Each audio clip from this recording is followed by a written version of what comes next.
throwing me off though. It's harder to Messing me avoid. up. Yeah. You used to have it out right in front of you.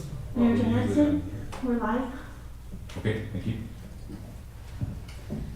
So I'd like to call to order this meeting of the Committee of the Whole for September 27th, 2021, and ask if there are any late items to add? No? So look for a motion to adopt the agenda, please. Moved? And a second, thank you. All in favor? Any opposed? That's adopted, and I look for a motion to adopt the prior minutes, which will be from the June 28th, 2021 Committee of the Whole, please. Moved and seconded, all in favor? Any opposed? There we go, on to water matters. So the first item on our agenda this afternoon is the COVID-19 Safe Restart Fund update and recommendation. We have our Chief Financial Officer's report attached. Please go ahead. Yeah, so in preparation of our budget deliberations, staff put our heads together to come up with some uses for the COVID funds that still are available in reserve. So this is to give council a review of what we've used the COVID Safe Restart funds for to date, and to seek further direction on proposed recommendations to enhance public safety, work productivity, and public communication. So, would you like to go through these one by one, or you just want to take over the discussion? I would like to go through them one by one. I'm not sure what everybody else would like to do though. Yeah, that would be nice. Do you want me to introduce Yes, please. each? Yes. Okay. So, number one, that was for this wonderful room, council chamber and information communications upgrade. I didn't see an allocation from the COVID Safe Restart funds in the budget or in reports, so, but I believe that was the intention, was to use COVID funds to do these upgrades. Yeah, Yeah, I believe, yes. Yeah. Yeah, so that's a That's go. It's a done deal. I'll give that a check mark. Okay, safety equipment and supplies, so these are, COVID, hand cleaner, like just consumables, that we've been using. And so, to date, we've just been separating out those supplies, and the amount for that is, $8,109. That also sounds like not disputable. Check mark. Check mark? So this, number 3, the City Hall enclosed the stairwell, just been identified as a safety concern. We did get a firm quote for that, so that, people couldn't go down there. And so, yeah, $7,000 for that item. Mayor Johansson? I was just wondering how that is a COVID safety concern. I see it as a safety concern, but I'm having a hard time connecting COVID with the stairwell. Well, I would, it might be a bit of a stretch, but I'm thinking that if there are people down there, seeking shelter from the elements, and then there's other public that come into City Hall, and, maybe they'd be exposed to people that maybe aren't just sanitary. I don't know. I'm just like, it just seemed like a useful way to use COVID funds.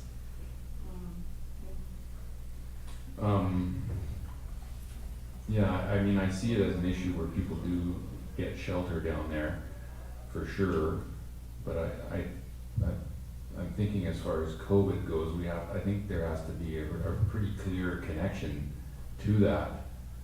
In my interpretation, and maybe I'm wrong, is it, I'm not sure how much flexibility there is in that. I mean, if it's COVID related, like council chambers or the safety equipment and stuff like that, but an outside stairwell, I think is a bit of a stretch. I know it isn't a lot of money, but I'm just looking at that thinking, is that really COVID-related money? Would we spend it and then maybe not be able to allow to use it? And one of the things that I guess will be something I'll bring up as we discuss here, we are still dealing with COVID, and we're going to have continual revenue losses in our facilities that we're going to be having to look at again. So just wanting to make sure that we're really dealing with actual COVID issues. And if we are, then I'm fine with that. And if we're not, then I'm struggling with it a bit, knowing that we're gonna get requests before we're done here with COVID. Thank you. Mayor Johansson, Councillor Mattis? Thank you. I understand where the mayor's coming from, but I look at it kind of from the other side, that is there a time frame on the spending of these funds? Do we have a limit when we have to give a check back with the unspent funds to the province?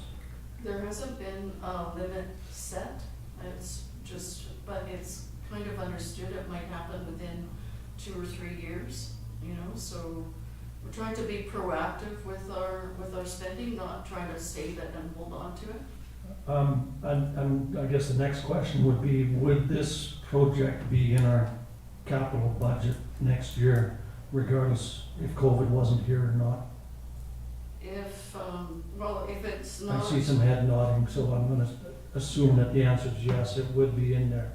So if we're going to spend the money anyways, or going to be asked to spend the money anyways, and we can use provincial money as opposed to our own money, I would prefer to go first with the province's money. And if that fails, then certainly it's a project we're going to have to fund one way or another. So if we can squeeze it under these guidelines and use that money, that's the route I think we should go. Thank you, Councillor Mattis. Are there any other questions, comments? No, you can leave that one there for now. Put a question mark instead of a check mark. Number 4, City Hall ventilation. That's been identified as a priority for COVID, and City Hall's been identified as a facility in need of those particular upgrades. Thank you.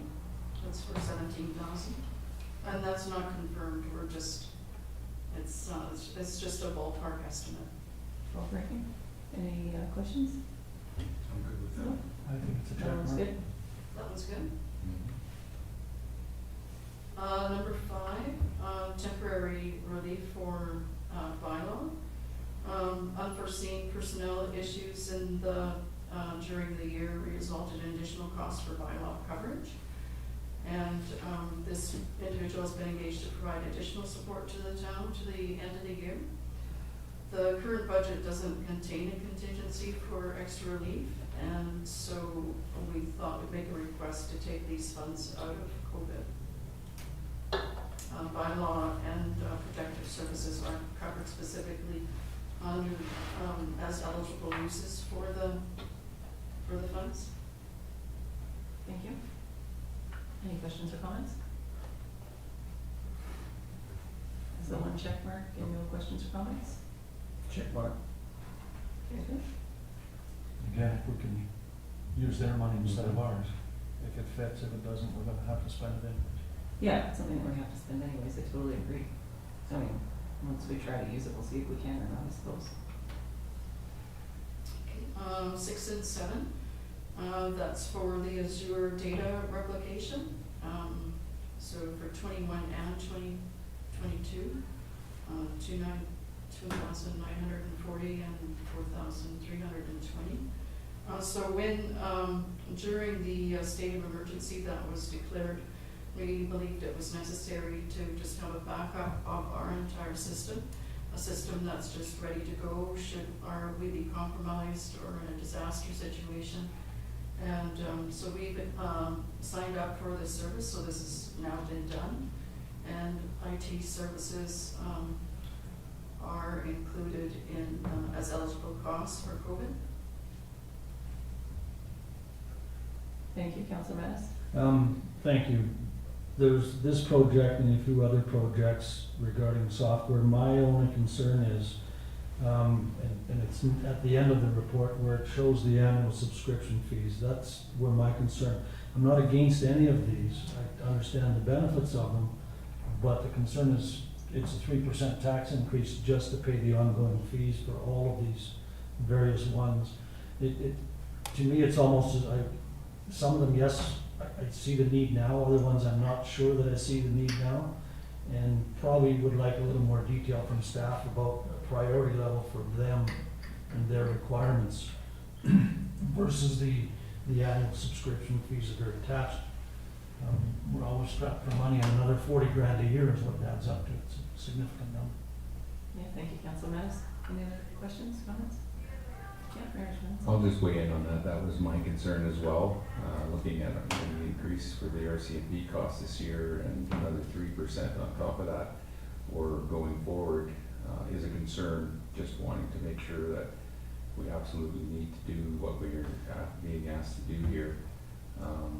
For me, just not quite enough information to be able to make that decision or understanding of exactly what the software will provide that is not providing today. Yeah. And then another good follow-up would be, if we didn't have the COVID money, would we be doing this? Would this be a request on our budget?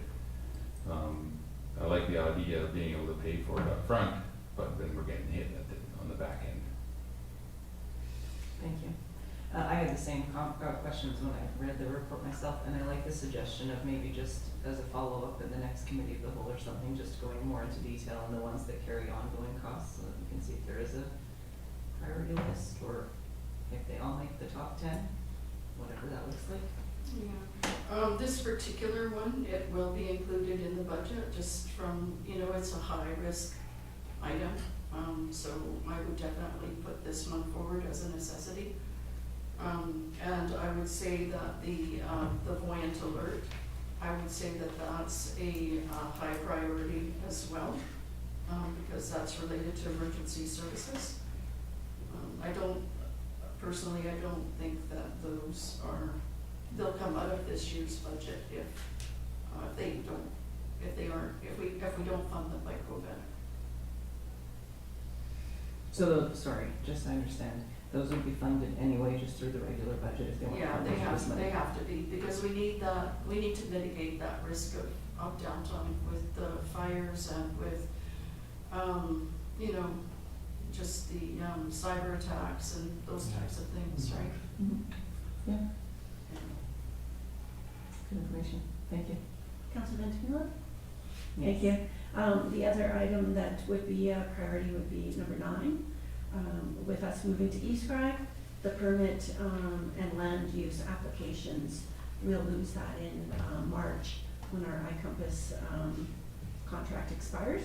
So that would be one that the Development Services Department needs to start their process to find new software to manage the land use application. Okay, thank you, Councilor Mattis. One of my questions on that particular item was, it talks about the cost to put it in, and I understand that. If you can, at whatever point, give us more background, what are we paying for a subscription through the RUS? Like, there's obviously a cost from the RUS, they don't do anything for free. This isn't included with anything that we use the RUS for. No, but what I'm suggesting, well, it says here, the town has utilized the RUS for GIS services, but the results are unsatisfactory. Oh, that would be for number 10. I'm looking on number 9. We don't, Number 9, okay. maybe we should just keep going down the list, Okay. because now we're jumping Yeah. all over the place. Sure. So just on the Azure data replication, is that yes, no, or more information? Just add a little bit of background to this, and when the Wi-Fi broke out, and we sit down with IT contract, Northern Computer, this is identified as the high priority, because without the cloud-based email server, computer server, and like document server, if there is any emergency situation, and we would not have any backup, basically. So this is identified when the Wi-Fi broke out, and so that we already started the job, basically backup on the cloud. So if any emergency situation, we will always have non-stop access to email and the document server. Like these things currently don't have, which we already started to build a cloud-based backup system. Yeah, I think that sounds totally reasonable, given the environment of cyber attacks and that sort of thing as well, having access to information. And the CFO said that if we didn't fund it out of the COVID money, we have to fund it somehow anyway. So that's one that, in my opinion, makes sense to leave there. I would support that. Yep, Check mark. check. Check mark. I like it. So the next one is for, is to automate the annual report and budget book. And so I wouldn't put this as a high, high risk or high priority item. I think it is related to COVID in that if you're able to present award reports, it gives your taxpayers a high level of assurance in that reporting that you're meeting certain objectives. And of course, we do meet all the community charter objectives already. It's not like we're not doing that, but they have certain criteria that they expect you to make to provide that has to do with reporting. And so it's just a higher standard, you might say. It's more specific, but it takes quite a bit of time to actually produce that report. I did it in Rossland without using budget books for their 2020, for my 2020 budget. And, but I don't know yet if I won the award, so. I do have that template, and so if we don't do this, it's just very time consuming, and yeah. So, and since COVID funds are available, I thought I would put it on the list, because you don't know when you might have that opportunity again to fund something like this. And it's a very well-known program. People use caseware all the time within the municipal government, so it's not like, it's just one user would be able to use it and somebody else wouldn't know what you're doing. It's definitely transferable to future CFOs and staff. And they agreed to include the annual report, setting up the annual report as a free item, which is worth about $3,000 to $4,000 right now. The annual report is compiled with significant time investment using multiple programs, and this would automate that process because caseware can take a variety of documents from different sources and tabulate them, and you just drop them in and that's it. And that's not the case when you use like Word. A Word document, it's not set up for that type of thing. Perfect, thank you. Councillor Grice? Thank you, Chair. I'm just curious about, I guess it might be tough to put a dollar figure to it as far as time savings, but can you give me an idea of how many hours would go into putting together the annual report versus how long it would take using this more automated process? Through the chair, for myself, it takes, if I estimated my time, it takes at least a full 35 hours for me to put that document together. Versus on this system? Versus on this system, we can just drop the information into the. Sorry, I couldn't hear what the answer was. I'm sorry, Councillor Grice, that, there will be some build, but it'll be significantly less. Because right now I'm having to manipulate Word and PDF documents and documents from our auditor and try to make it work. And it always looks really good, but it takes a lot of time. Thank you. Was it good, councillors? Could you maybe just give me the Coles notes of what? 35 hours. 35 hours. Sorry, Still maybe can't we're hear. talking. 35. 35, thank you. Councillor Schwarzenberger? Thank you, Madam Chair. I don't mind the $30,000 up front. It's the $9,000 a year that ongoing after that is a concern. So unless this is really high on the priority list, I'd be tending to go no on this one. Thank you. Councillor Mattis? Well, and I hate to say it, and I know it is 35 hours and it could be used for other things, but when I look at the 9,000 a year, that to me translates probably into 70 hours or more. So I think we're getting good value with with the way that we're doing it now, so I would say no to this as well. It doesn't, the cost doesn't outweigh it, or the cost benefit doesn't work. Mayor Dennison? No check mark for me. No check mark? This one Well, I is- was gonna say, let's move it to the maybe list, but I mean, if there's 3 no's, then I guess we move it to the no list. Councillor It's kind of like Shaw. buying a printer, they're cheap, but then they're expensive to maintain. These software companies are smart. That's why they'll throw the first audit for free. And they got you. Okay, so this one's an X. As long as it doesn't break anybody's heart over there, it's an X. Yeah, no, you break my heart. They all break, they all break someone's heart. Okay, just don't break Sean's heart. I have broken many times. Okay, now, this is number 8. This is the permit land use cloud services, and this is what Diane was talking about earlier. That certain features would, after we migrate from iCompass to eScribe, we're going to have to be looking at something else to accommodate the things that we're using those things for. So this is really a wild estimate, I would say. We really have no idea what the cost will be. And we would have to do, more, this is one where we should provide you with more information if you're open to us looking into it. So this is number 8, This is number 8. removing the paper I thought it was number processing 9. fees, basically. Number 8. I'm certainly open to getting more information. And it's given Yeah. that- Yeah, more I'm gonna say information. yes, but I'm more than open to say to the information. Okay, Yeah, question More mark information, with more please. information. Yeah, okay. yeah, if you can build the case and sell it, then we may buy it, but we're not promising. Okay, so we're not breaking Randy's heart yet. Yeah. Well, maybe we should, because he's not here, we don't have to. Okay, number 9, S3 GIS.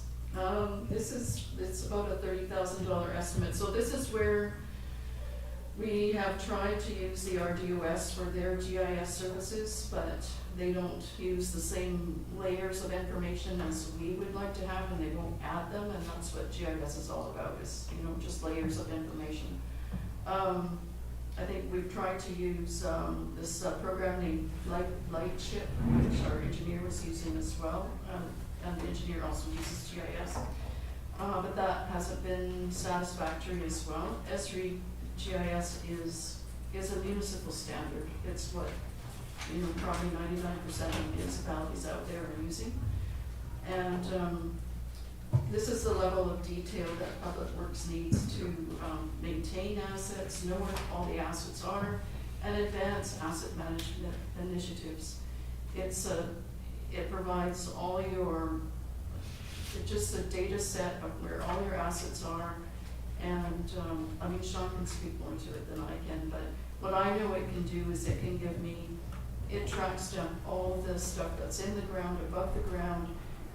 It gives you standard costs and what it costs to replace those items, and then off of that, you can start building a long-term financial plan that you can build out 10, 20, 50 years.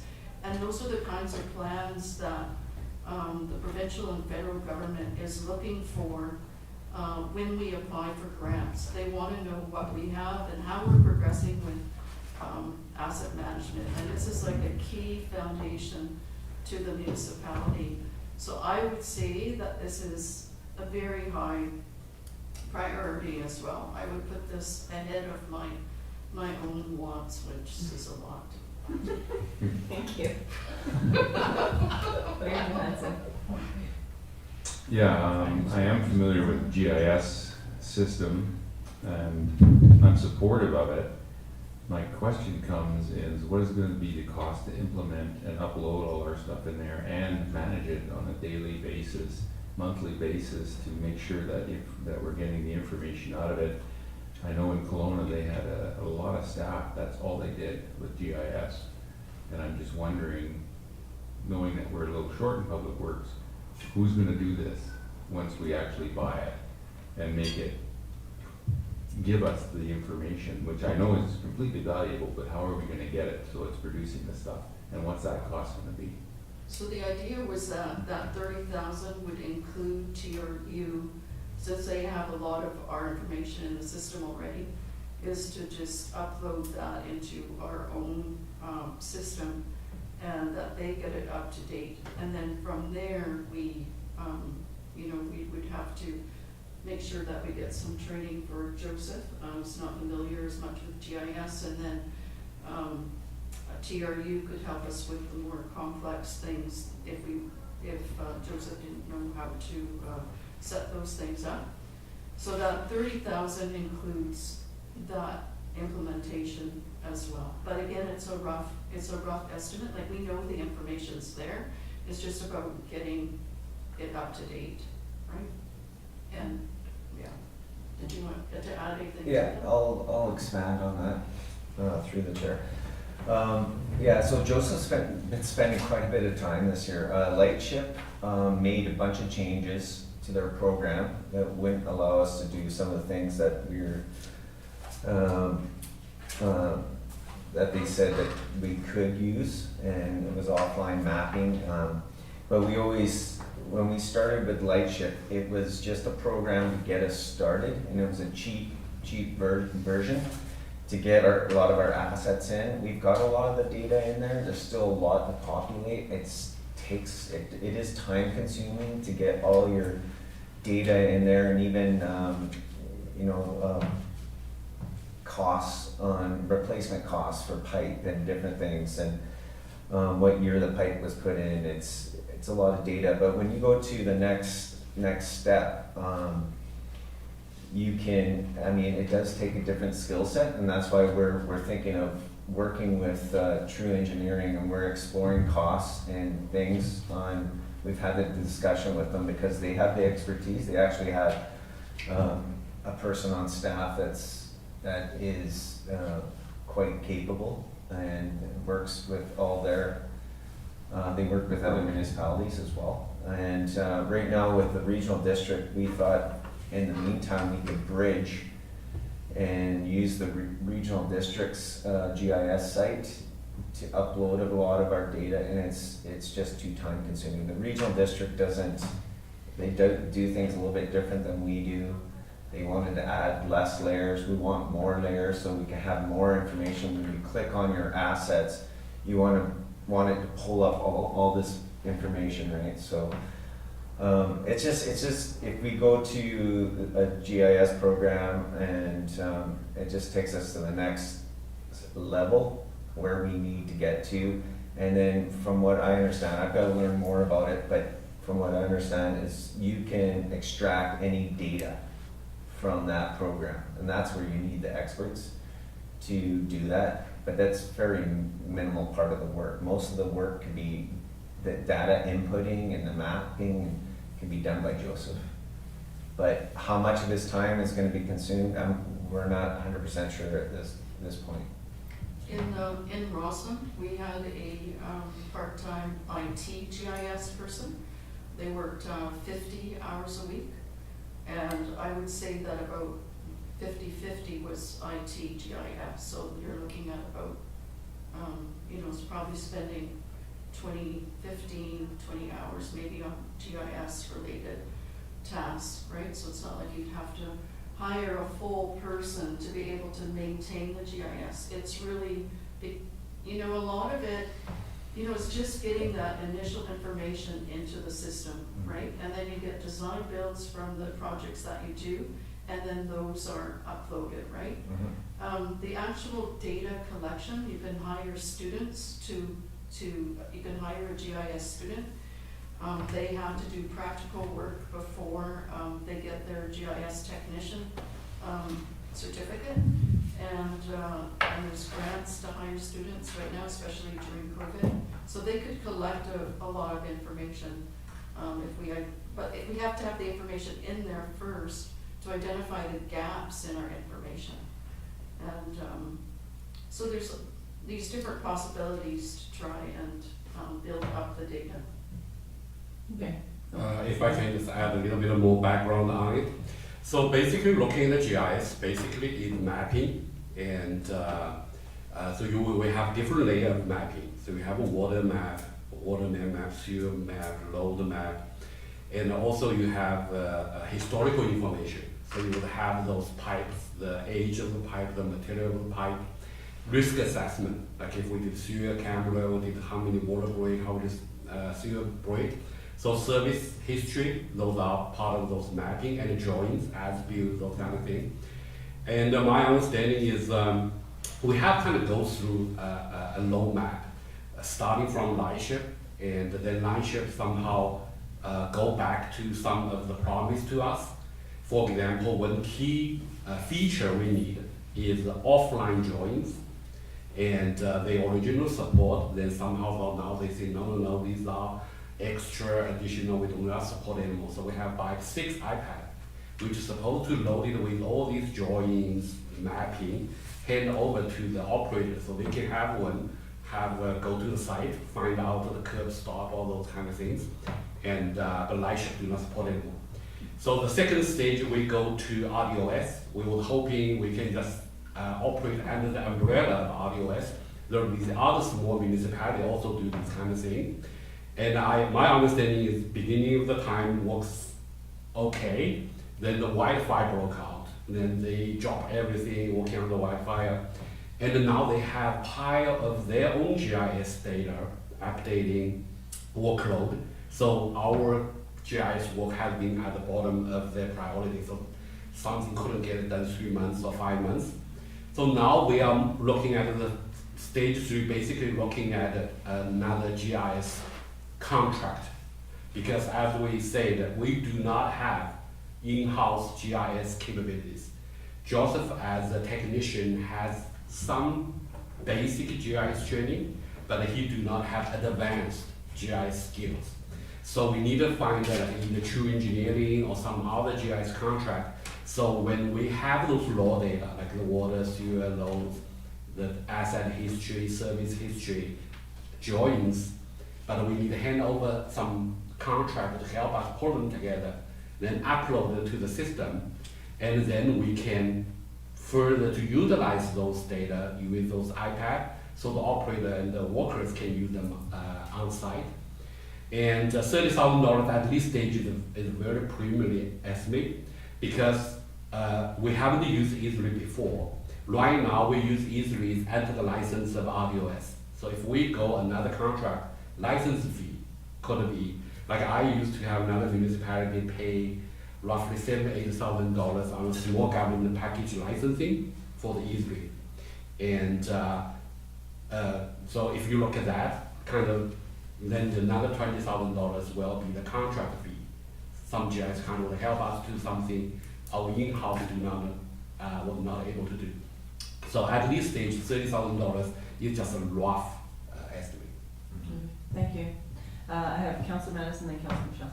I'm just digging through my desk. I keep these things around for reasons unknown, now I know why. The under development services budget last year for GIS mapping, net of water sewer allocations, so there's obviously more. The budget was $4,500. 2019 budget was $5,100. The actual was $5,800. So we, you know, to me, it's not the $30,000 up front. And again, it's the ongoing costs. And we don't have a full breakdown of all the different departments, but just looking in development services, they're already spending 6 of that 10,000 annual cost on GIS. So when you throw in public works, water, sewer, it's probably going to, what we're already spending will probably cover the annual subscription.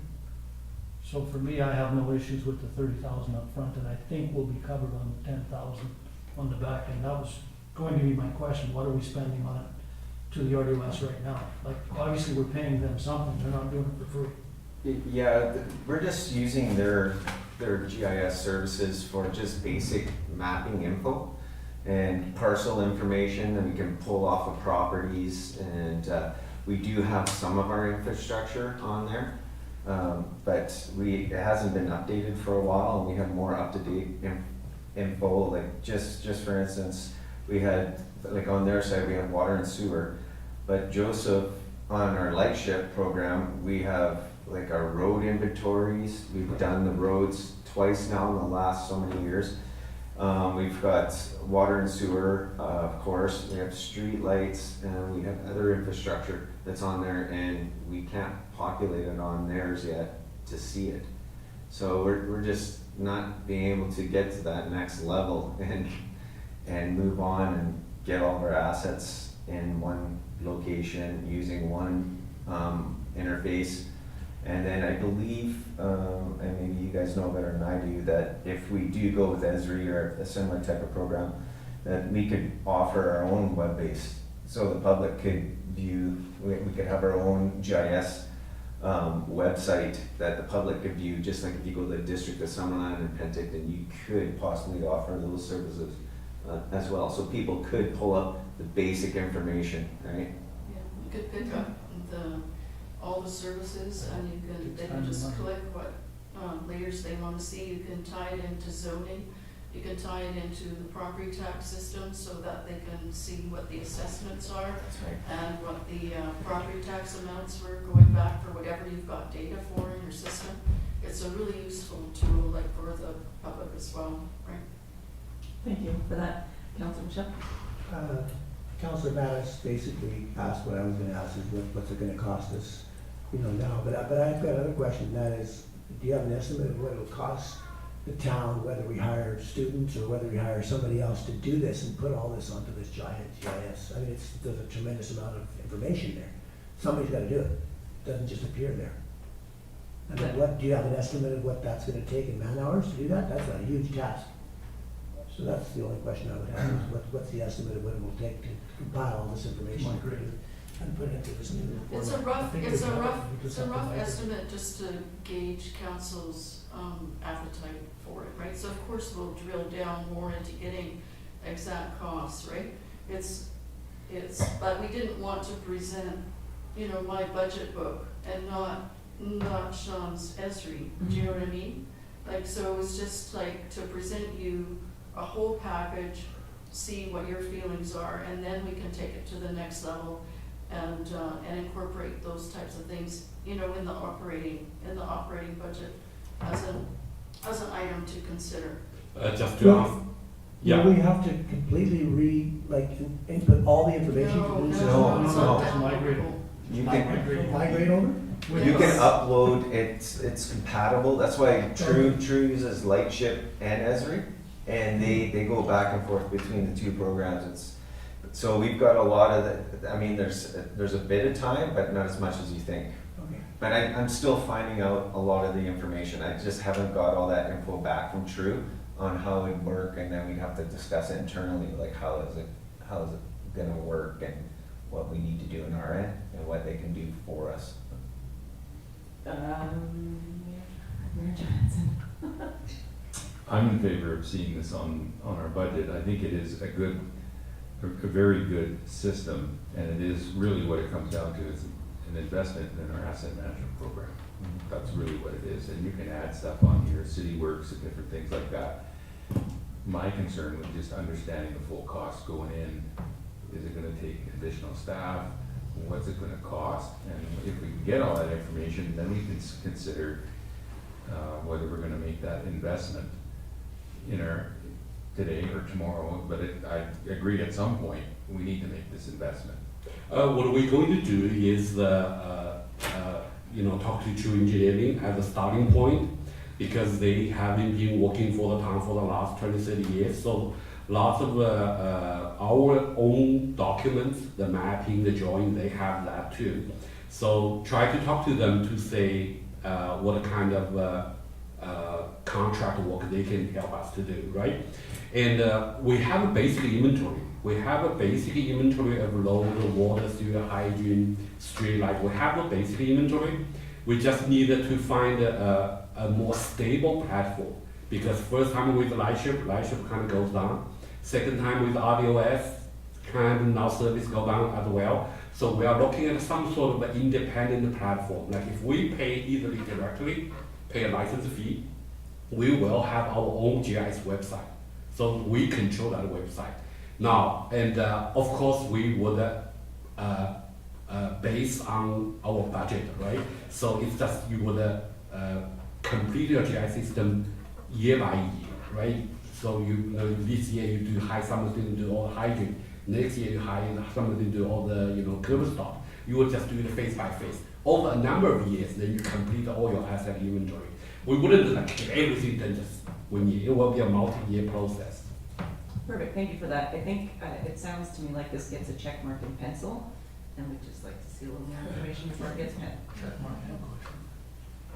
Okay, And I would just, not to put the pressure on, note that we're on item number 1 and we're halfway through our meeting.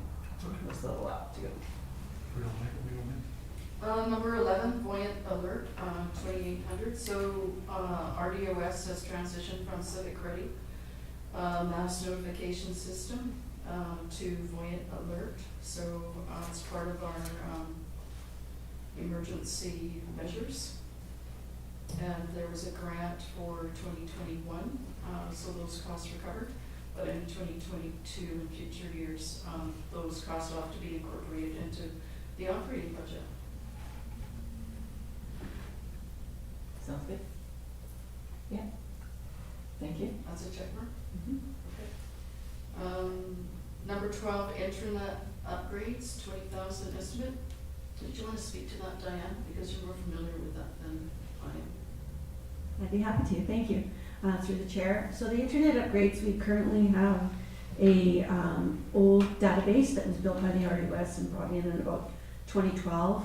It's really not functioning anymore, so it's becoming more and more challenging to communicate information out to staff. I have received a firm quote, it's just under the 20, which is good. And looking at the email, we can, and I've had discussions with our IT, we can host it on our own server, so there's not ongoing licensing fees and that sort. So it's just really a way to improve our communication tools and access to our regular resources that we need to do on a daily basis. When new staff come in, we put the internet on their homepage, and in no time at all, they're already bypassing it and not using the information. So it is very challenging to get information out to everybody in the same message and the same resources. So it would be a priority for me in communications. Got a firm price of just under the 20 and no ongoing licensing fees because our IT can manage it and it's on our server. Thank you. Any questions, comments? No. Oh, no question, just a check mark. Check the box. Looks good, check. Thank you.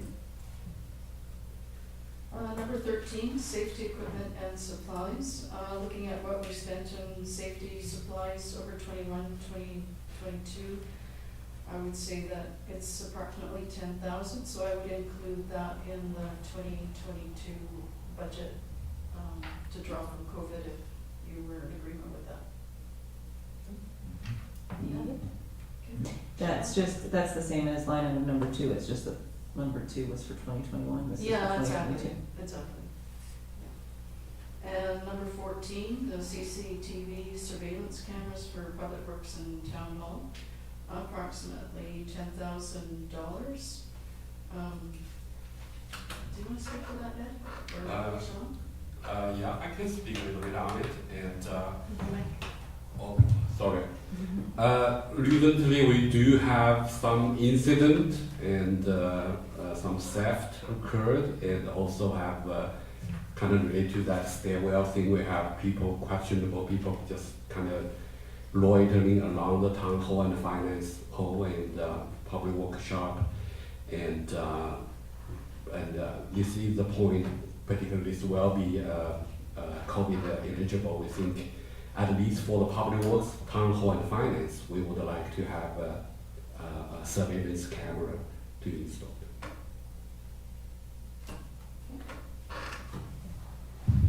Is this an item that would come up on the budget regardless? I was gonna add that Public Works does have a security camera in the budget already. So in our operations, it may come in a little bit higher for for what we wanna do. And that's over and above this? No, what was the amount, sorry, I don't have that. $10,000. $10,000. We're working on a quote right now. We had $5,000 for dedicated for public works, for a security camera and for a fob system. And so yeah, we'll need a little more than that $5,000 that we could use from that 10. 5,000 was already For public budgeted works, for. basically, yeah. So we think $5,000 for public works, $5,000 for the town hall and finance, because we just have one camera, probably would cover both insurance.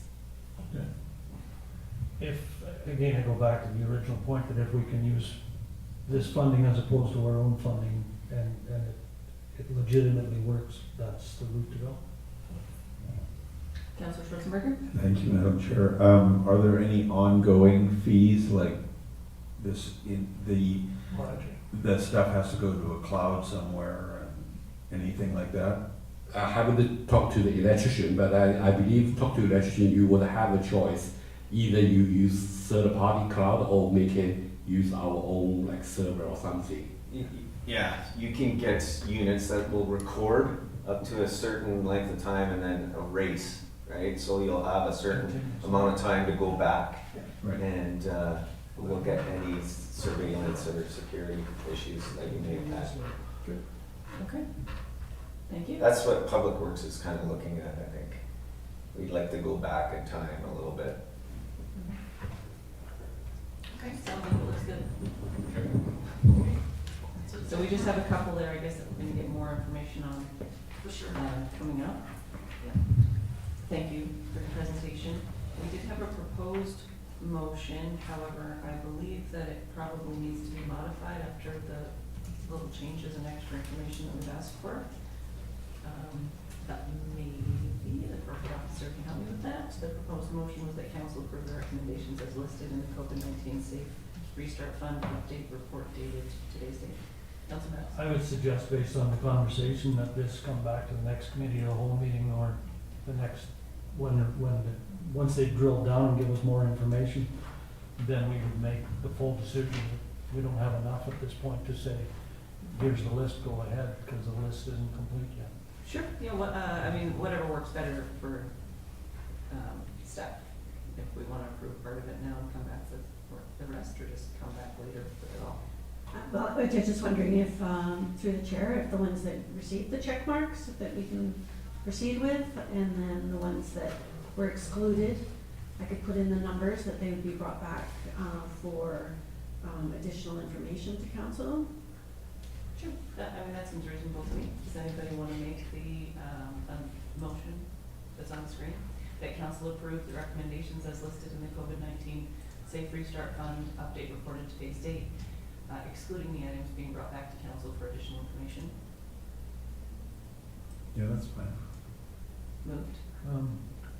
Well, no, there were some that, like, it's covering So the corporate officer said she's going to list the items that are Yeah, being brought back. I didn't jot down all the items, but I will put them into the resolution. yeah, because they were all recommended, so the way that it's written now, they're all approved if we do this. No, excluding the items Approved. being brought back to council for additional information. I know, but there were items that were struck from the list completely, and the way this reads, these were all recommendations, some of them we excluded completely, some we said come back. Yeah, The way it reads, it would be all of them. So excluding the items rejected, as well as the items being brought back for additional information. However you want to phrase it.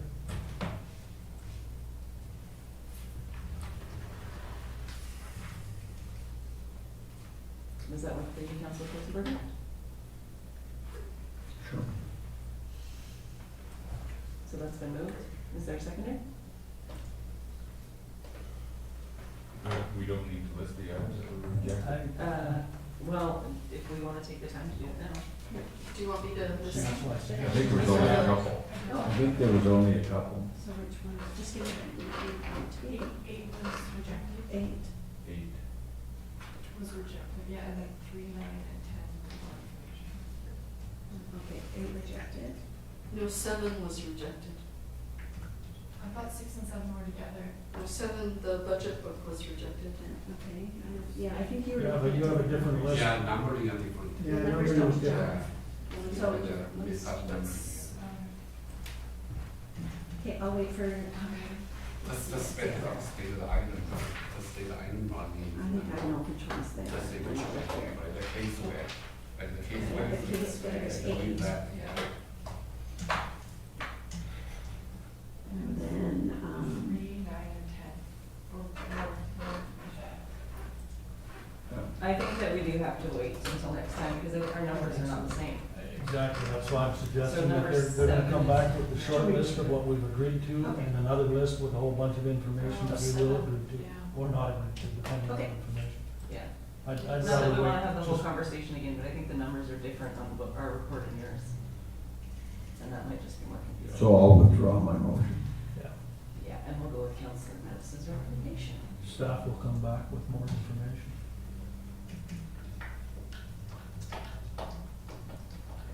Yeah, so that's option 3. Okay, so new motion I'll move that. thank you. Second. Moving to second, excellent. Sort of taking the roundabout way to get there. All in favor? Any opposed? No, all right. Item number 2 on the agenda. Budget timelines and historical perspective on tax trends and comparisons. Back to the Chief Financial Officer. The purpose of this report is to provide council with a budget timeline in accordance with the financial plan process policy and provide some historical and comparative property tax background. Essentially, we're looking at the dates November 8th and the 22nd prior to the regular council meeting November 8th to do a capital overview for water, sewer, and general, and then November 22nd on operating overview for general water and sewer. Thank you. Are there any questions there? Councilor Mattis? I don't have any questions, I just wanted to comment that it's a great report. It certainly shows some areas that we've got some weaknesses in, some areas we can move forward, and I think it's a very good report. If anyone's listening out there in television land, that if the 9%, if people think the 9% tax increase will end after the police program is implemented, I have some bad news for them, because we're unable to do that, given that we haven't really had an increase in operating budgets for 5 years, and I think staff is to be commended for the way that they've operated for the period of time where we've been building this fund for the police. I'm glad you're the one that said that. It's true. It's the way it is. I would agree that it was a great report. My only question really, I love the fact that we're gonna be doing, the water and sewer budgets with the general this year. But is that enough time? That was my only question. I mean, in a normal year, we have like 6 days or 8 days set aside for budgets. Not that we ever use them all, and this just looks like it's gonna be 2-3 hour sessions. I think we can, right now we budgeted for 2 meetings, right? But we can always add more meeting after 2 meetings, right? Like after, if we need another one, we can just set up another meeting. Right now, we just set up 2. Okay. Fairly quick in the past. Okay. Councilor Schwarzenberger, did you have a No, question? I'm good. I was going to say that, the next Monday afterwards, we could add in if we're not close to finished. Sure. No pressure, but if we could add those in the calendar just in case, because some of our calendars fill up faster than others, and we can't necessarily swing a meeting 4 days before the fact. Yeah. No, if I may, I agree that it was a great report and some very interesting analysis that I was unaware of personally. And by the way, when we put a 1 p.m., we're thinking from 1 p.m. to 7 p.m., right? So there's 6 hours there. Oh, it says before council, Yeah. doesn't it? Yeah, Council's at starting at Oh, 1 council's p.m. at 7. Council, So we're not having any other meetings that day, I understand? Yeah, so like 6 hours. Okay. Understand. Councilor Yeah, Michelle? we just, I don't know how you would swing it, but I think that water would be after 4 o'clock. If you want to do one general at 1 o'clock, you can do it till 4 o'clock or something. I can't be here before 4 o'clock. Right. be aware of that. Yeah, and that's why we did it in that order, so that we can do, do water and sewer, do general and sewer earlier, and you'll be able to join with water at the end. Okay, excellent. So we have a proposed motion, again, that council approve the budgeted timelines outlined in the budget timelines and historical perspective on tax trends and comparisons report dated September 27th, 2021. Would anybody like to move that? So, Mayor Johansson? second. Thank you. Second, any questions? All in favor?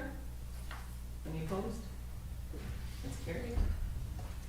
And disaster mitigation and adaptation fund grant application, Director of Operations, over to you. Thank you, Chair. So the purpose of this report is to outline the disaster mitigation and adaptation fund grant. Ed, myself, and Steve Underwood got together, I would say a few weeks ago, when we found out a little more about this grant and started discussing some of the proposed projects that would work under this particular grant fund. And so what we've attached and what True's attached in their report, it kind of outlines that. So I'll just go through some of the points in the report, and then we can discuss it further, and Ed will probably interject too and have some of his points. So this type of fund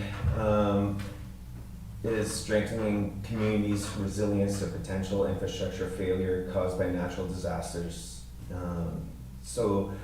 And that includes, floods, temperatures, droughts, and as you know, as council knows, we did have some issues this year with some of our wells, and Tuckalnuit and Miller Well, and we're finding that it's coming to a point where we can't have all the wells or all the pumps running at all the well sites at the same time for too long, and it just doesn't have enough time to recharge. We're hitting the low levels from the aquifers around the wells. They just need a little more time to recharge. And as some council members remember, we did lose CPR in Lions wells, but then we brought on a more robust Buchanan well to help fill that void in recent years. And we also built a airport booster station so we can move water south of town in and out of the rural area to help with the domestic water. So when we sat down and started discussing what we could do under this grant, we do under our 5-year capital plan, we had some power generation that was slated for Tuckalnuit in the future, help give us some supply in an event if we were to see a power outage in town. We don't see too many of them, and usually there's they could be sporadic, or they're kind of, I wouldn't say the whole area goes out at one time. We haven't seen that for many years, but it is good to have power generation at least at one of our wells, so we can keep those wells running in case, for fire suppression. Our reservoirs only have so much they can hold back. We also have, we recently did a water master plan, and True was talking about the Okanagan River crossing, so that'd be from Sawmill through our public works yard under the river, through Parks and Rec. And what we've water modeled the whole town, and what is lacking is volume over by the Spillway Road, Casa Rio, General Hospital. That area of town actually is not sufficient, or it's below where it should be, where other parts of town have enough volume and water that they can receive.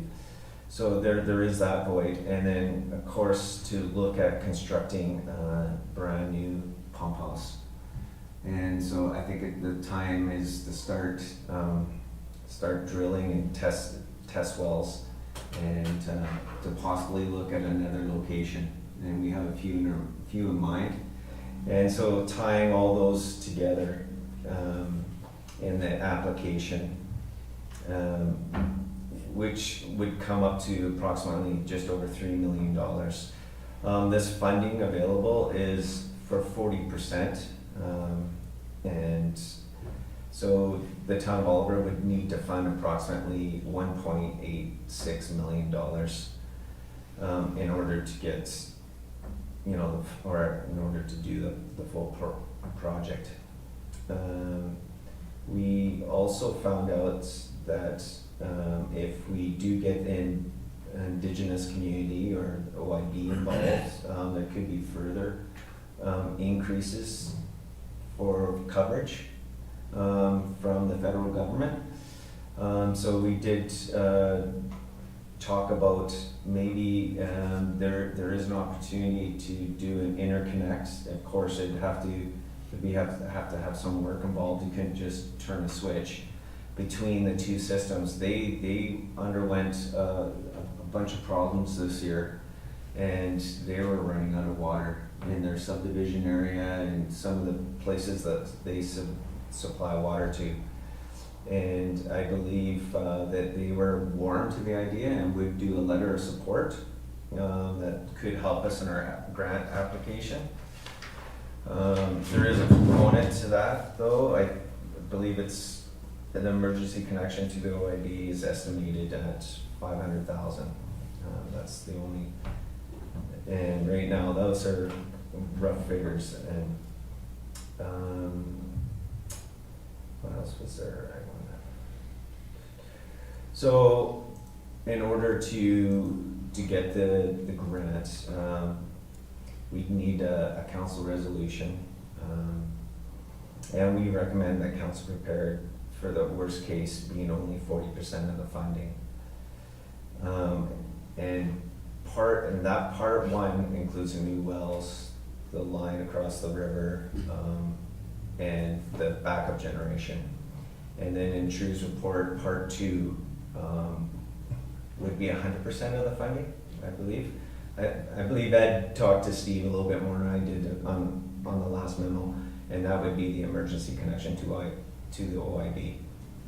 Just add a little bit more background on it. And the new well has been identified by the town's lead operator, both the in-town and the out-of-town operator talked to me personally.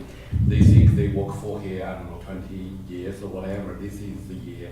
They never see the water level goes to this low. And two of the major well has been hit a low level alarm. When they hit a low level alarm, take a couple of days up to a week to just recharge the aquifer. And during those times, all the rest of the pumps have to be non-stop at peak running speed, which would cause heat, all these other stuff. And they all very worried about the water supply. And they think number one priority is get a new well. And also when we have other development outside of town and coming to us, want us to provide water, based on the true engineering calculation, town at this stage do not have any extra water capacity. So we have to say no to some other development coming to us say need water. And this grant, once we heard about this grant, it's basically specifically designed to help the municipality hit by the drought, which we have been hit by the 20 years low level at the Okanagan Lake. Also wildfire, because you need water to fight the wildfire as well. So that's what we have some discussion with engineering, and True Engineering also have discussion with OIB. OIB fully on board because they see the benefit, because they also have a water shortage too. So when they run out of water, if we have emergency connection, then we can provide some water to them as well. So that's we wanted to have this grant application. Thanks. All right, thank you to both of you. Councillor Michelle? Yeah, just when I read through this, I started thinking about what our debt in our water fund is, and we've got a lot of debt in our water fund, and this is just more debt. To me, if you have a pattern of a number of years where your wells are doing this, then we've got a problem. I think this was an off year. I can't predict the future. If I could, I'd be very rich. But, you have to look at patterns, and it hasn't been a pattern that we've had this problem. This was a very low water year, drought year. You know, that they cut the water off in the river, and that's a lot of our problems is our wells are regenerated through the river. And the very low levels in the river caused a lot of that. I think I'd be wholeheartedly in favor of doing this right now if we could get the full funding. But to me, 40% and the balance that would be coming from the town, I'm very worried about debt. You know, 6 years ago when we had this discussion, I wasn't worried about debt because I saw a low interest rate environment. We're in a totally different environment now. I think we're in real danger of interest rates having to climb the next number of years because inflation is taking root. I mean, I follow all that. It's important to follow all that. And I think we don't have the same situation. I think now you know, at a time when everybody's taking on a lot of debt, I like to do the opposite. You know, if you do the opposite of what most people are doing, you do quite well. You know, I mean, there's a lot of debt out there. And one thing's gonna happen, rates are gonna start going higher because inflation's here and it's not going away. You know, and I'm really worried about the amount of debt the town's taking on. I think if it was a situation where it would be dire and we need to do this, yeah, let's go do it. But I think that at this time we should proceed very cautiously. Unless we can frame it in such a manner that, you know, if we get the full grant by bringing the OIB on board, then I'm in favor, of course I'm in favor of it.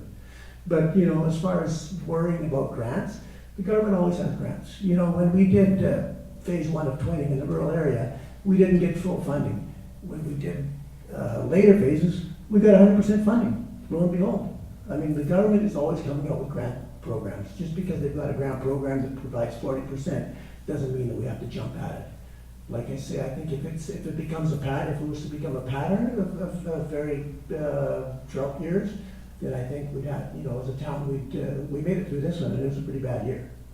So I'm very concerned about our debt levels, Your Worship, and the rest of the council. You know, when I was reading through this report, that was one thing that stuck out at me. And, you know, there's a note here, financial town would need to commit, okay, the funds could come out of the Water Capital Reserve Fund. Well, that fund is committed to other projects. That's why we didn't take it down last year when we took out our debt load. You know, when we took out for the new siphon repair, we talked about that as a council. And I suggested maybe we don't need to have that much money in our Water Capital Reserve account. And staff said, no, we need to keep that in there because it's for future projects. So we can't just deplete it.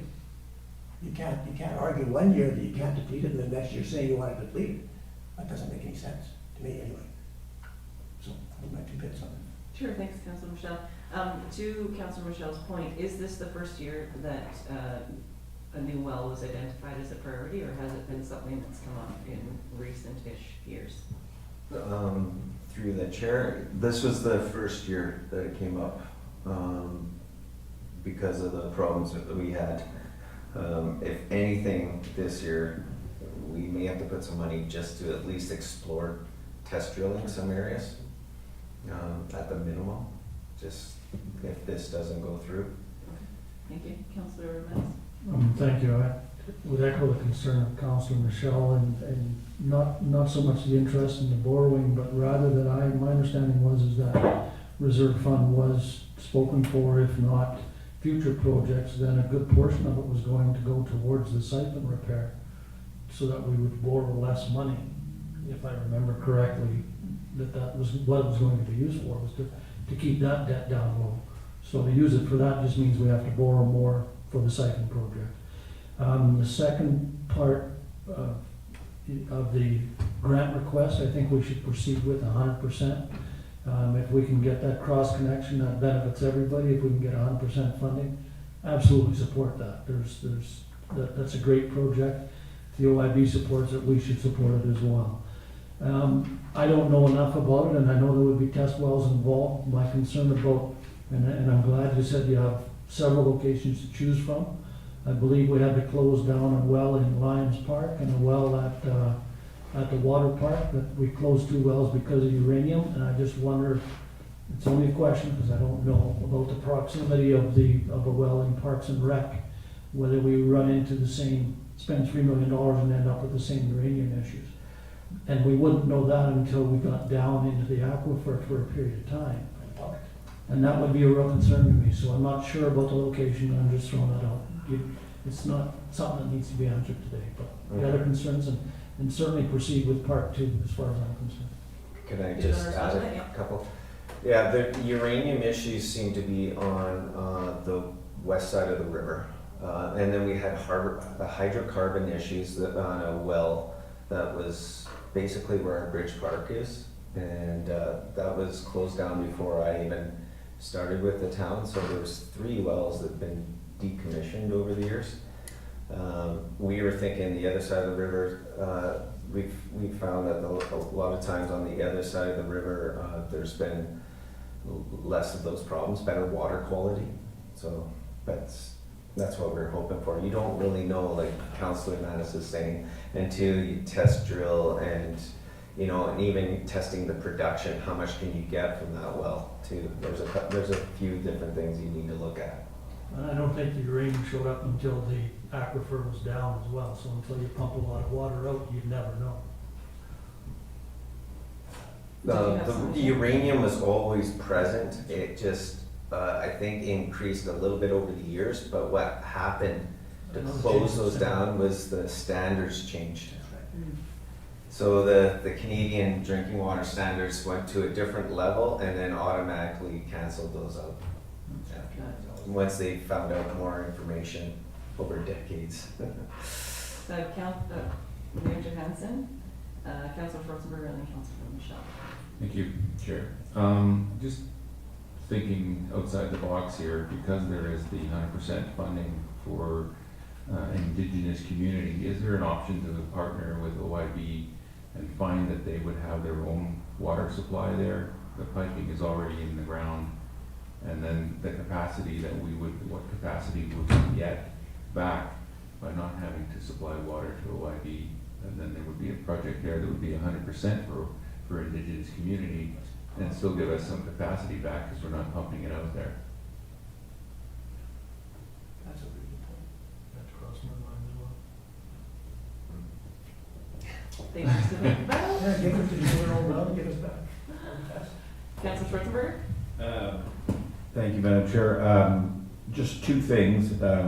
Included in the report was the long-term capital expenditure program, and the closing balance, even after all the things that are currently predicted out to 2025, is still $1.6 million. So it's not like we've committed all the money that's in the reserve fund. And the other thing I'd say is that I think with global warming, we're going to see more of this, not less of this. This may be an outlier, but trends are going the way that this year went. And that's all I've got to say on that. Thank you. Thank you, Councillor Schwarzenberger. So is this a style of grant that we have to commit the funds up front and take it if we're given it, or is it a style of grant that, you know, if they give us the 40%, then we can have further discussions? I believe we need a council resolution and dedicate the funds for this in order to apply. Okay. Councillor Grice, do you have anything to add? To be honest, I'm only hearing about 20% of what's being said. So Oh, no. we tend to, but yeah. In that area. Thank you. Okay. So are there any other questions, comments, appetite to move in one direction or another? Considering the last answer, I'm less in favor of it. Because we'd have to commit those funds up front, and I think, you know, 2 years from now, we've had 3 years where we're gonna have to do something, obviously. But I think to do it based on this year, considering our debt load, this is just more debt. Let's not fool ourselves, just because that money's sitting in there, it's more debt. I mean, we could have used that money all last year and not taken out so much debt. Why didn't we? Good question. I mean, it's just more debt. Thank you. Councillor Mattis? I still believe that we should proceed with part 2, the cross connection. And- At the very least, staff should be directed to apply for that portion. To clarify, we can apply for portion Can 2 we- without portion 1? minimum $2 million. Oh, no, minimum $1 million. 2 million. 2 million? Oh. So we can't proceed with portion 2 without portion 1. Yeah, I believe it's $2 million minimum for, just to apply for this grant. When's the deadline? I believe it's, Ed and I were looking at it, and it may be middle of November. So there would be time to investigate the possibility of drilling an exclusive well for the OIB at 100%. And us trading water, so to speak, the water that we supply to them would then come to us, and they would have their own dedicated supply. Isn't that up to them? Mm-hmm. Wouldn't that be up to them to apply for the grant and get the money? Yeah, it would be. Not up to the town to push that, that's their prerogative. It would be a creative suggestion, Yeah. is what is being proposed. Okay. We have enough time for that. Okay, it doesn't sound like anybody's really moving strongly one way or the other. Do we want to give some thought, seeing as it sounds like we have a bit of time? Maybe Well, that's it? I think this is great information. I think we need to, the one thing we need to do is have a strategy. And there's a few things out there that I think we won't be able to get in on this grant. But I think we should work toward figuring out what that strategy is, whether it's working with OIB to get the capacity back. It is one strategy that may be cost effective at the end of the day. It may be as well to do some test wells to make sure that we have a spot where we can drill a well if we need to. I think I would personally just like to have, put the hold on this at this point in time, but get more information and make sure that we do have a strategy going forward. Call it a shovel-ready project, whatever it is. I think it's, we all want water, and that is, without water, there is no Oliver, there is nothing. So we need to make sure that we protect our resource, and we have resources to be able to, one of the things that I heard that was concerning is that we can't approve any more development maybe, or expansion, because we don't have capacity. So that's a concern as well. Are we, that's the first time I've ever heard we're limited because of our water supply. So we need a strategy moving forward, absolutely. This is a great nudge to get us thinking that way, and I think, maybe we need to have something in our operating budget this year that gives some funds to be able to, because I know Director of Operations is extremely busy, but that doesn't mean you just put it on the back burner and wait till we really need the water. We need to come up with a plan. Yeah, I will talk to True Engineering again, try to see if there is another way, maybe a partnership with OIB and help them to apply, which they will get 100% funding, right? And town came with that emergency connection, also have a backup water source, right? And also have to talk to, one of the reasons why we put into this is True Engineering told us, like, even we apply now, get the money, it still take 2-3 years to have this new well in and with all the system online. But I will talk to engineering again and get some ideas. Yeah, thank you for that, Councillor Mouse. Did you have a question? While I'm just watching the motion go up, I think you did add the word water infrastructure, that's good. And the second part that you're adding had more to do with building capacity as opposed to cross connection. Okay. Yeah, and I think just to add on to Mayor Johansson's point a bit, Councillor Schwarzenberger said it before, like this issue of climate change and potentially more drought years isn't going away. And I know that just a couple of years ago, I don't know how many years ago, but we were sitting at this council table on the other side of the room talking about supplying water to a potential development just outside of town, right? And at that time we were told we had more than enough water and yeah, go ahead. So in not too many years it changed to now we don't have any excess, and it's probably not going to get any better. However, to Councillor Michelle's point, we don't have the years of data to show that yet. So strategy is a smart one. Councillor Schwarzenberger? Thank you. I just on another thought, when we were looking at grant funding from the federal government to help with the siphon repair, there was none for irrigation water, but there was tons of grants available for potable water and developing new sources there. So perhaps this particular grant isn't the one or the only one that we should be looking into. Councillor Michelle? I believe the minimum was $20 million. We were trying to get our, Oh, yeah, I remember that's the on discussion, here. we were trying to get the project up. You know, Right, it but that's- it wasn't available. But that was still not potable water, that was agricultural water, was it not? Yeah, I remember that it was, there was it was for people like Edmonton and Calgary and. I think the point being that there's, as was stated before, there's always grants floating around. Yeah, every year, you know. Okay, so we have a proposed motion on the board that council directs staff to outline a strategy for building Oliver's resilience to potential water infrastructure failure caused by natural disasters such as drought, earthquake, flood, wildfire, and storms, and that staff would discuss with the Suez Indian Band opportunities to build water capacity. Would somebody like to move that motion?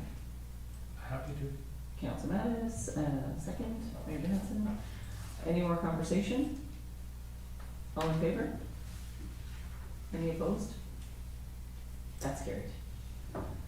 So we're coming up on 6 o'clock, but we only have 2 more items. Shall we plow right on through? So in business, F1 2022 council appointments, corporate officer. Your report is attached, and go right ahead. Thank you, Chair Veintimilla. This is a recurring report that I bring in every year for council to consider their appointments to outside boards and internal committees that the Town of Oliver has developed under the mayor's purview. In discussion at agenda review, Mayor Johansson thought there might be opportunity to discuss the appointments and if there's any changes to the existing appointments as they are, or if we just leave it status quo. Okay, did anybody at the table have a strong opinion one way or the other, or shall I just go through really quickly? I think we'll do that. Actually, no, does anybody have a strong opinion one way or the other? Anybody want change? Councillor Schwarzenberg? I would just say, I'm happy with the ones, the way they are now, and because 2022 is an election year, and we'd only be looking at 9 months, I think we should just leave them as they are. Yeah, I think when I read through, I was obviously happy with the appointments that I had, happy to keep the ones that I have. And also knowing that this past year was also a bit of a weird year, and so some of the committees that we may have been a part of or had our names attached to didn't really have much going on. So those were my thoughts. I was also fine to leave things the way they were. Councillor Mattis? I'm happy. Mayor Johnson? Yeah, I'm happy. I think we could move this through a motion and. Yep. Amy? Oh, Fabulous. Councillor Gray? Councillor Grace, sorry? Yeah, I'm happy to stay where we're at as well. Okay, thank you. So the proposed motion then is that council directs staff to bring the 2022 committee appointments for decision at the October 12th, 2021 meeting. Would somebody like to move that? So moved. Yeah, and seconder? Thank you. Through Chair Veintimilla. Yeah. So if we're keeping the appointments as they are, can we just say that the 2021 appointments are for 2022 instead of bringing it back to another meeting? We can absolutely say that. Thank you. Okay. That's good with mover and seconder? Yeah. Fabulous. Any questions, comments? All in favor? Any opposed? That's carried. Next and final item on the list, council Christmas dinner, mayor's verbal report. Okay, well, it's not really a verbal report, it's a question of council. I did ask during the agenda review if we were going to be having some type of a Christmas dinner this year. And the feedback was, I'm not kind of sure. And I'm thinking now that we have the ability to go to a restaurant. The last time we were gonna go to a restaurant in town here and have a dinner. And I think, my opinion is, I think that we should move ahead and do that, support business in the community. We have a way to go and have that dinner. And the question really was, there may be some people that may not be able to join us or might not want to join us. But in my opinion, that shouldn't stop us from moving ahead and offering that as an option for staff and council. So the question to council is, do you agree with that, or do you just wanna do nothing? Okay, that's the question to council. Councillor Schwarzenegger, I'm in. anyone else? Perhaps. Show you my passport and you'll let me through the door? Yeah. I think, I mean, if the option is there for us to gather Let's in do a it. safe way, then I don't see why we would not. Anyone else? No? We'll make a motion to schedule a Christmas dinner, gathering. Christmas gathering, and send out an invitation once a venue has been selected. Sounds good. The motion has been made. Is there somebody that would like to second that? Happily. Thank you. Any questions? All in favor? Any opposed? No, looks good. So we have public question period. Do we have any public in attendance? No, they would have to be in the meeting. We don't have any ability we're not zooming in. Okay, wonderful. So that's a no. I'll look for a motion to adjourn then. Moved and seconded, all in favor? Any opposed? No, we're done. Thank you. It's only Amy and, Okay, so before you all turn me off, Yeah. is anyone opposed to me coming to the regular meeting in person? I did have a negative test this weekend and I can't hear anything that's going on.